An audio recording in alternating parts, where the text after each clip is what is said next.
this is Don Cusic, and today I have with me Stan Byrd. Stan's an independent promotion person. Stan, let me begin by asking, how did you get into the music industry? A lot of extensive training and everything. I had gotten out of Vietnam and out of the Army, and I was working in an Exxon service station, and the people from Capitol Records used to trade in there. And one day they offered me a job, so I took it. I see. And how do you get to be an independent promotion person? Well, I was gainfully employed at that time at Warner Brothers Records, got fired, and what happens to every promotion man when they get fired is they go into independent promotion. That's generally what happens. They go right into independence. Now that we've destroyed any bit of credibility I might have had, we want to go to the next question. Yes. What's the difference between a staff promotion person and an independent promotion person, other than having a job at a record label? Well, there's quite a bit of differences. A staff promotion person is the flow of the product that they're promoting is pretty much determined by the A&R department that they have. They have no choice in what records they're going to promote. They actually take the flow of records as they come. With an independent promotion man, there's two major differences. One, you have to spend your own money, which is a major difference. And two, you're able to pick the records that you want to promote. You have the ability to say no, which is, for a credibility standpoint, a very advantageous position to be in. If a label has a staff promotion person, why would they want to hire an independent promotion person? Because it is exceptionally competitive out there at the radio level. For placement, a radio station is only going to play so much music. In any given week, they're going to receive in the neighborhood of 100 to 150 single releases to choose for the 3 or 4 slots that they're going to be adding. If you just took the major manufacturers, the big 5 companies, each of those companies probably has a neighborhood of 1 to 2 releases themselves, vying for one of those 4 slots. And what independent promotion men do is we're the swaying factor. Whether they take one record over the other is usually the power of the independent. That's where we come into play. What is the advantage of an independent over a staff promotion person at the radio level? The advantage, it's a nebulous area there. Why would they listen to you and not the staff guy? Well, we're coming from, they know that a label, if it says Capitol Records on it and you're working for Capitol Records, it's awful tough to say something bad about that record because they deliver your paycheck every week. An independent can give maybe a better overview of essentially what's happening with a record because we're looking at all labels, all records, and are really kind of in an unbiased position on it. We're even more influential, say, in the top 10 area, where it boils down to 3 to 4 records are going for the #1 slot. What we say usually carries the credence in it. You know, what record the independents are behind is the record that usually go to 1.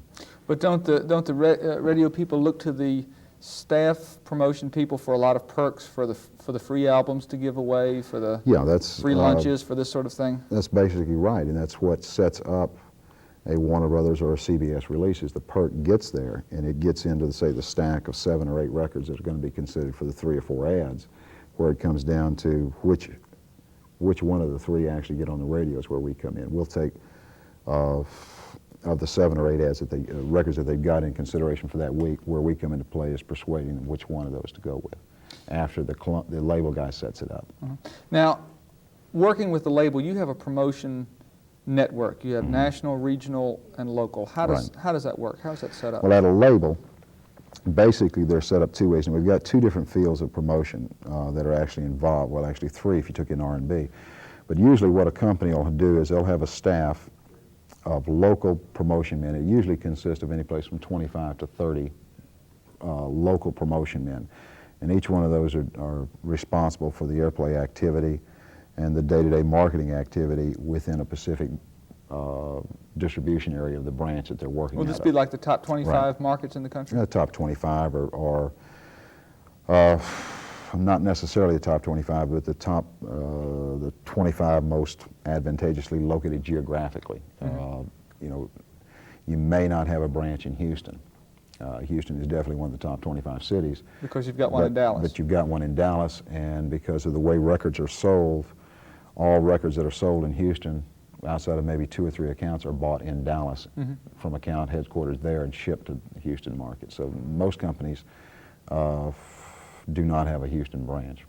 We go back to, then we go into the, as an overlay over that, there is a regional staff that's set up.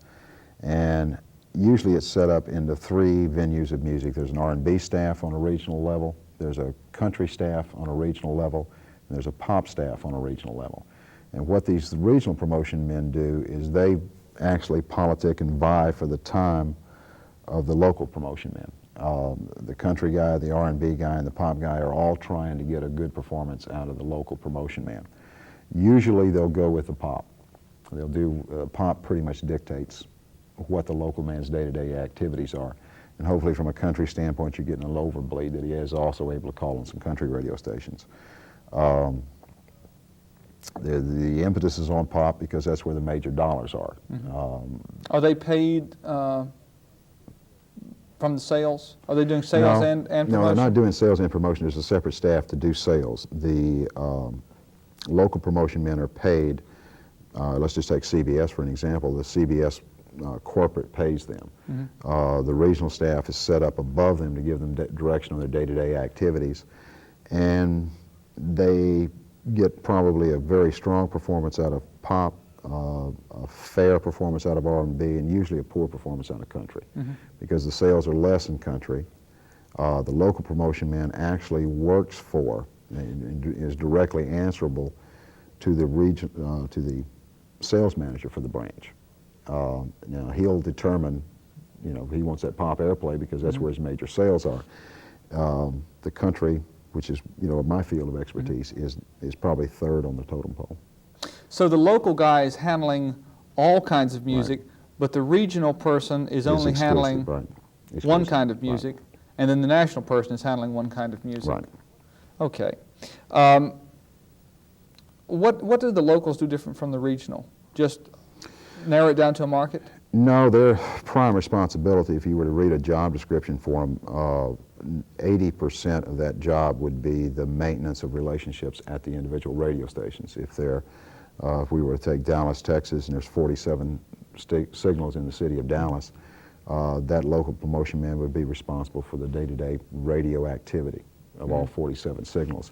And then the other cities that outlie that Dallas is responsible for, say Shreveport, maybe as far away as Memphis even, that they're responsible for out of Dallas, but the whole Oklahoma market. West Texas, usually in New Mexico, would be out of Dallas.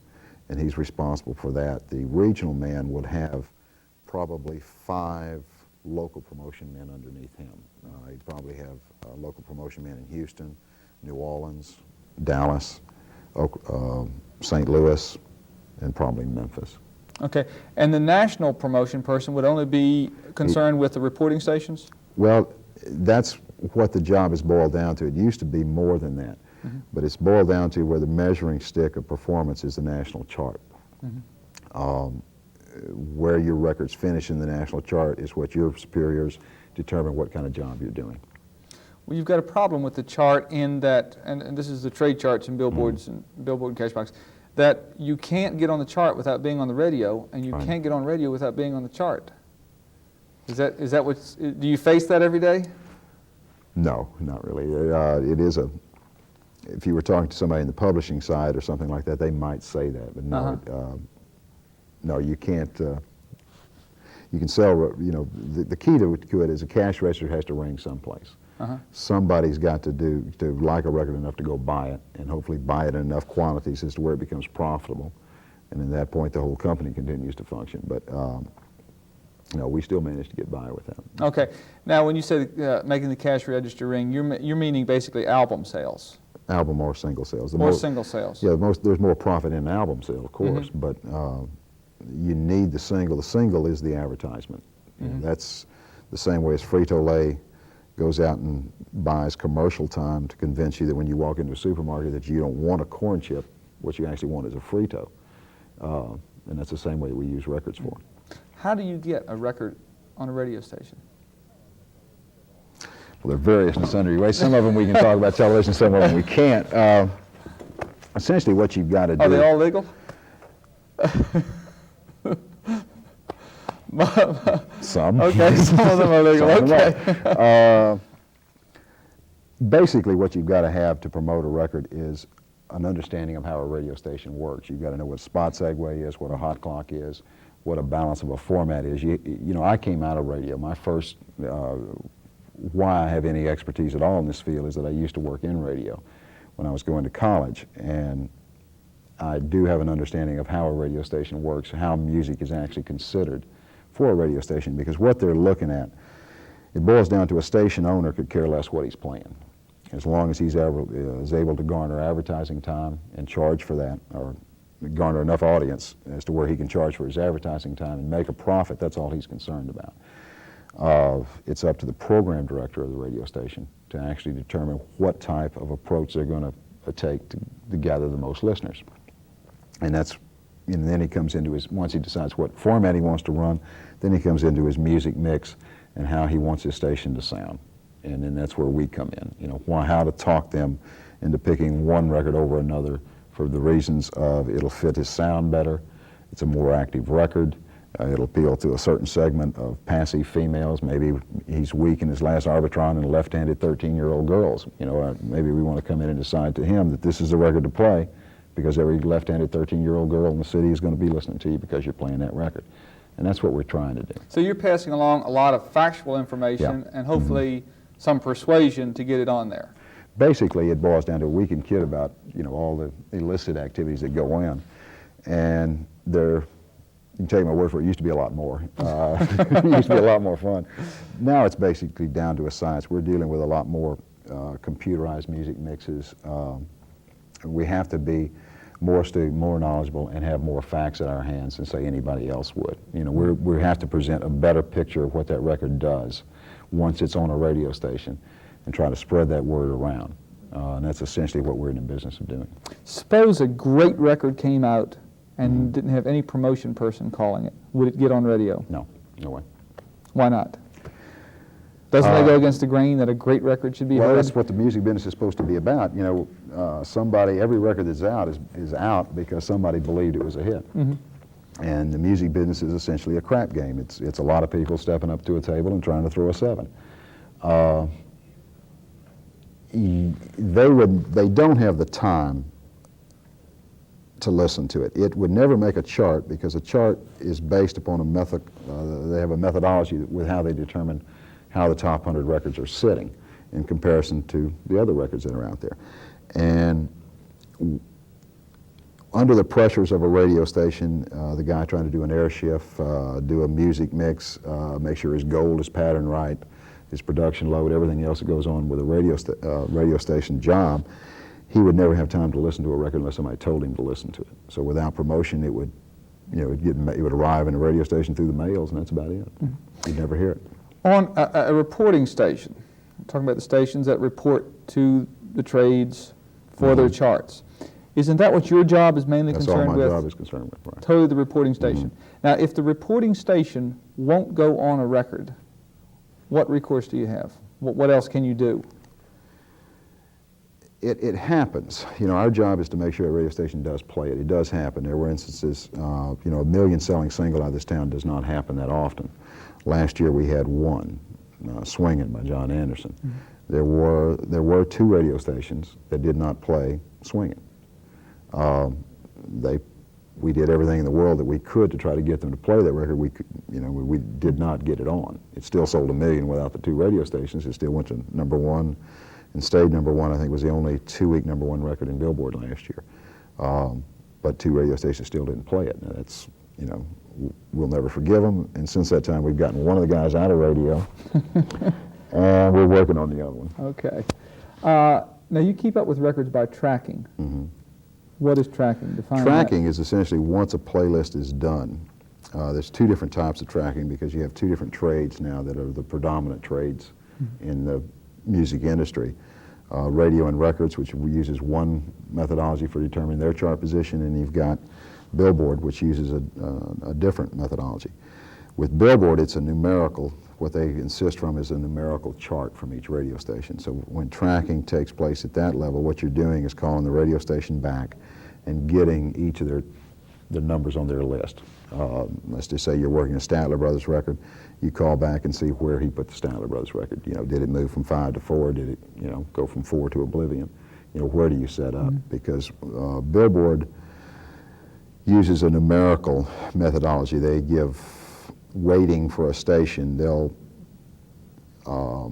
let's just say, take an example, Nashville. WSM here in town, which is the Billboard Reporter, is weighted at a 4-point value. And as we speak, this is all changing because I think 2 weeks from now Billboard puts out a different methodology, but right now it is a 4-point station. So for the record being on the radio station, you get 4 points in determining where you're going to be sitting in comparison to other records. Now, they also have a bonus factor. When a record moves to 40 on that chart, you pick up a bonus point, and you pick up an additional bonus point in increments of 5 all the way up to 5. So that at the number 6 position, you've got the 4 points for the radio station and the 8 bonus points that it's picked up so far. Then they have an inverted top 5 system. From 1 to 5, you pick up an additional point for each point movement in that area. So that totally there's 13 bonus points for the station plus the 4 weighting. So there's 7. If you were number 1 at WSM, it'd be 17 points. Okay, now how many reporting stations are there? 130 right now. 130. So you have 130 pieces of paper, sheets in your office of different stations each week you have to keep up with? Well, we went to computer, so, you know. You don't have that anymore? We don't have that anymore. But basically you're calling 130 Yeah. stations Well, every then- week, finding out what they did. Well, we're calling more than that because we have that system. All right, we call 130 radio stations and find out what they did. Then we have an R&R tracking system where we have a different methodology working and a panel of 154 stations. And with there, what they take from the station is a rotation factor. The station is weighted again, and it'll be dominant or it's predominant on market size or audience share within a market. It's based on actually strength of audience is how they determine theirs. And they have a weighting system of 1 through 4. Billboard has 1, 2, 3, 4, and 6. But they're weighted 1 through 4 at R&R. They take a rotation factor, light, medium, and heavy. You get a point for light, 2 points for medium, and 3 points for heavy. And then they take a factor that they call a conversion factor, which is a record rolling from a lower rotation to a higher rotation. That's given point weighting. And it all fits together in some kind of jigsaw puzzle, and they determine their chart positioning from that. That's an easier, it sounds more complicated, but it's actually easier to deal with. Now, you're talking about the trades, you're talking about magazines, and you're just interested in charts. How about news and reviews and advertisements? Do they help a record? Not really from an airplay standpoint. We had, when I used to be gainfully employed, we took several ads across from the chart in all 3 national trades. And we did that on 4 different occasions, and then we set a sampling of that ad in 2 weeks to each radio station with a yes or no questionnaire. Have you seen this before? And it came back with about 80% of them had never seen it. Trades are really for the industry. But aren't radio part of the industry, or you They just are define part. the industry? I'm talking about the record industry itself. That radio is part. It's not part of the industry. It's they can't exist without the records, but they are not part of the industry. They're totally separate. We're in business to sell records. They're in business to garner an audience. Describe a typical week of yours. What do you do Mondays? What do you do Tuesdays, Wednesdays? All right. Well, it starts on Monday morning. It starts about 8 o'clock in the morning. We start with our first call schedules, and all the paperwork and all the information that we're going to be giving back to radio was put together on Friday. So what we do on Monday is we essentially start down and call radio stations. And on Monday and Tuesday, we're mainly calling the 130 Billboard radio stations. And we do talk to each one of them, and we do talk to each one of them about each record, each chart position that we're working. If we're sitting there at 22 or 23 or 24 on a radio station, we want to tell him how well the Ray Charles, Willie Nelson record's doing and why he should take that record from 24 to 18. And the reason we want to take him 24 to 18 is we cross the 20 line and pick up a bonus point. Billboard has certain points that we've got to garner to continue to bullet. If a record is sitting at 24 nationally, it needs 100 points or 125 points to bullet. So that means that we have got to either get enough stations of point value to put the record on as a new edition, or we've got to come up with enough bonus points to make 125 points for the week, or we lose the record. So that's the whole pitch during the week, plus to get him to play the new records. So Monday and Tuesday are devoted primarily to billboard calls. Billboard starts taking their information from radio stations on Tuesday. By Thursday night at 5 o'clock, they've got all their information, and their chart is essentially put to bed. We don't get that chart information until Mondays, but it's actually, everything is into their computer and it's putting it together and positioning at that point. So then Wednesday, we finish up our billboard calls. There's about 11 calls on Wednesday, and then we start in on the 154 of R&R. On Wednesday and Thursday, we do the R&R calls, and then Friday, we put all the information together. Okay. Now, as an independent promotion, you have to write a report to each person that's hired you for every record. Well, not only that, we'll furnish it to the booking agency, because we found that that information helps them determine if they've got a record at number 12 in Hole in Wall, Tennessee. It makes it a lot easier to book the act in Hole in Wall, Tennessee. And if you give them more information, it helps the act book. They feel better about it. We send a copy of it to the management of the act. We'll send a copy of it to the record label, and we'll send a copy of it to the publisher. Who hires you? Who hires an independent We promotion get hired person? from different people. Our main business, the way we're set up, we're hired mainly by 3 companies, Columbia, Warner Brothers, and RCA. Those are the 3 main people that we work for. The additional people that hires would be the publisher of the record. He stands, if he has a top 10 record, he's going to make a lot more money than he has a number 40 record. So they'll spend the money on it. The management of acts hire it. We've started some acts, and they continue to hire us. If we're not hired by the label, then they'll hire, so they'll get us hired one way or another. Acts like The Judge, Sawyer Brown, Earl Thomas Conley. These are acts that we started with from infancy, and we're always working their records. You've told me that that a great record might fall away, might never get on the charts, never be a hit. Can a not very good record be a hit? Most of the time. Yeah. It can. A bad song, a bad performance. Not a bad performance. No, it has to be. It has to be palatable. I mean, because music is nothing but individual preferences. I may love it, you may hate it. What we try to do is convince them that, hey, I love it, and there's a whole lot of them out there like me. Just Don and his wife, that's it. But it's how you play the game, because there is a system to be beat. You've got to have a good record. Hopefully the producer walks out of the studio with the artist, and they've created brilliance, because that's what it's about, the real hit records. But those real hit records, if there's 51 number ones in a row, in a year's time, probably no more than 15 of them were natural hit records. I mean, the rest of them, a company did a great job to get it there. Okay. Let me ask about pay. How much do promotion people get paid? Start with the label, and I'm not asking for your income tax return. I wish Nick could have been. He makes more than anybody in town.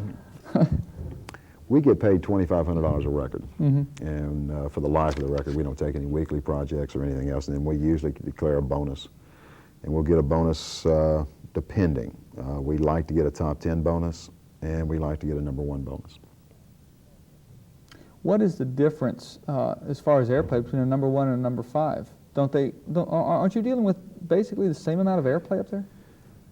Yeah, it's tough to tell which one would get more airplay. The difference comes in the value of the copyright from a goal standpoint. If let's just say one of your students gets out into radio, and 5 years from now gets a job in Paducah, Kentucky, programming a country radio station. First thing he'll do is he'll get a Billboard publication that shows their number 1 records for the year, and he'll make sure that his goal is stacked with all those number 1 records. That's where the real difference comes in. Okay. I forgot to follow up with the questions on how much promotion people make. How much would an entering promotion person make? On the local level, it will depend on the company and the reasons for hiring him. If he's brand new, no experience, he's not coming out of radio or anything that would give him any real experience, probably right now about $20,000 to $25,000. The more time you do promotion, the more people that you know, the longer you've done it, the more valuable you are to your company, and they pay according to value. Okay, so the regional person, could you say they'd move up to double that? Yeah. 40, 50,000? Easily, yeah. And then the national man would be? Well, there's some local guys that they make even more than that, depending on, let's just say, it's not a raw rookie. Let's just say the program director of the major top 40 radio station in town calls you and says, Don, I want you to hire this kid here. He's my son. Well, all of a sudden he becomes more valuable to you than, say, $20,000 a year. There's reasons why you put a guy where you put him, and that's where the value is determined. If you've got any place from 10 to 15 years experience in a market, you're a valuable employee to any record company, and they're going to have to pay you accordingly. And being as not a lot of people stay in promotion for a long time because there's a high burnout factor, there's a lot of pressure in there. It's where all the pressure is in the record business, because it's the one job that can be measured. You either made a hit or you didn't. And if if you don't make a hit, we'll find somebody who can. The longer you're in it, the more valuable you are. And then other companies will pursue you and offer you more money, and you can go back to people that are hiring you and say, well, gee, they offered me, why aren't you? And they usually do. Okay. Stan, one final question. Outside of working for a service station where record company people frequent, how does a person start in promotion? How do you get into promotion? Well, actually, there's a tie back there, because even when I was working at a radio station, the way I got into it was actually meeting people at a record company. That's essentially what you've got to do. You've got to know somebody. You've got to be there at the time when the opening comes up. There's two ways to, there's two different types of people you could possibly know. One, try to meet as many people as you can that are employed by record companies now. Try to meet as many people as you can in radio. Try to meet as many recording artists as you can. You're sitting in a great location to do it. 30 miles down the road is, a branch from our national office of every major record company. If you knew Joe Galante at RCA and he liked you, chances are that you'd have a heck of a lot more shot in getting a job with him than somebody who didn't know him, because he's going to hire a promotion man on who he knows and likes. So it basically boils down to knowing someone with a label. How about independent? You have to get a job first and then get fired, or? Well, that's about the only way that you can afford to become well-liked at 130 radio stations, is with somebody else's money. I'd hate to start out on my own not knowing it. That's about the only way you can start. Do you hire unknowns with your company? We did. When I was at Warner Brothers and at CBS, yes, we did. But as an independent? As an independent? Promotion? No. No, I couldn't do it. Couldn't afford to do it. Okay. I've had some good job offers, and had thought about who to replace, because I have a partner in the company with me, and we had thought at that point who that we replaced me with, and it's hard, even judging from the people that we know that have a lot of experience, we couldn't even come up with anybody to replace me. Independent's a tough shot. Okay. Thank you, Stan Byrd, for being with us today.